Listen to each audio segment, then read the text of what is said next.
Hey everyone, and welcome back to my channel. It's your girl Alisia.B, and in today's video, I'm going to be talking about the 5 mistakes you do while blow drying your hair that prevents your hair from growing. So I just finished washing my hair and doing a deep conditioning treatment. If you guys want to know my process, make sure you guys check out my previous video from before.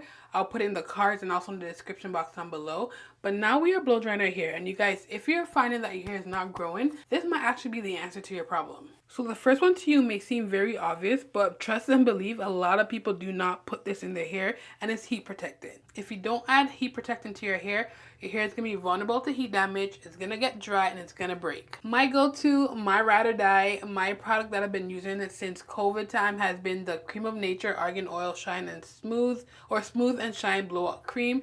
You guys, this works wonders. It gives my hair the nice shine, and it works so good. The second mistake that a lot of people do is using too high of a heat setting.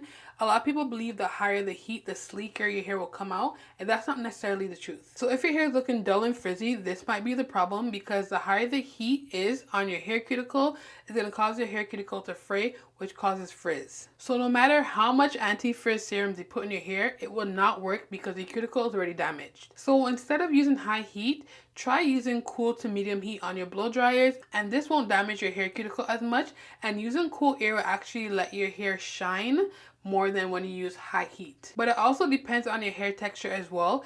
If you have fine hair, cool air might work, but if you have thicker hair, try the medium heat, but try to avoid high heat as much as possible. So when I'm using my blow dryer, I usually try to use it on low or cool. But if I know I'm only blow drying it for a short amount of time, I will go with high heat for not even a minute and then shoot it with a cool heat setting afterwards.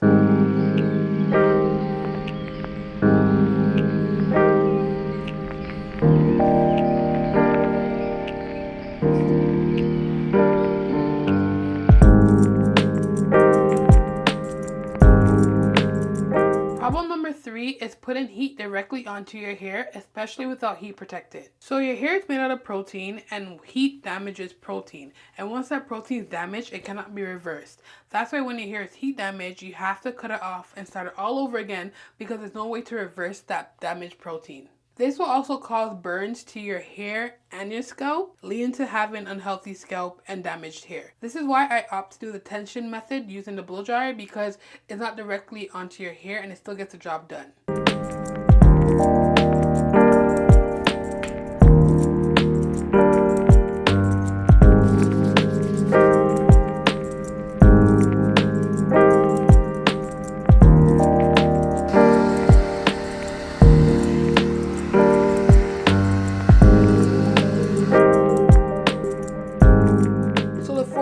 A lot of people do is blow dry soaking wet hair, and that's a big no-no. When your hair is soaking wet, you would have to use excessive heat just to make sure your hair dries.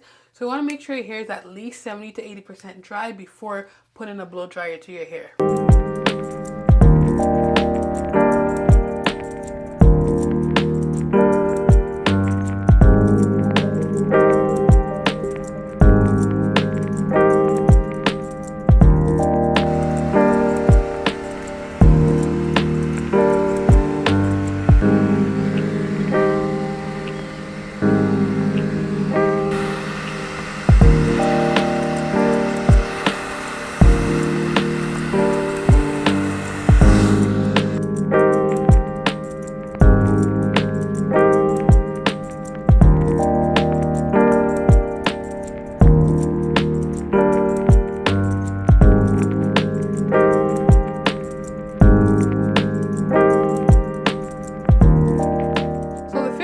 That people do is use the wrong hair tools for their hair when it comes to blow drying. This is actually subjective because there's different types of hair textures and different techniques that people do. So make sure when you do blow dry your hair, use the tool that works best for you and your hair. If you don't know where to start, I suggest start from using a blow drying brush. This usually helps and works best for all hair types.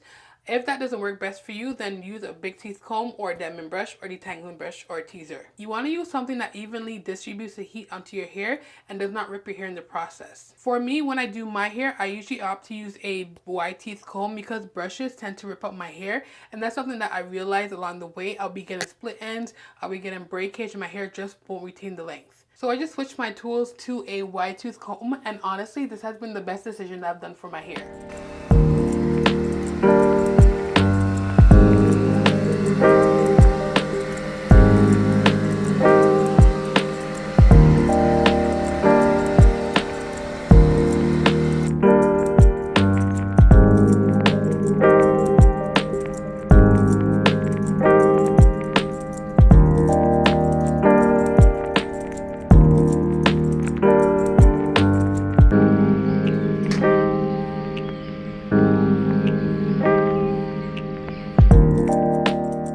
you fix these mistakes, you should definitely see a difference in your hair in about 6 to 12 months.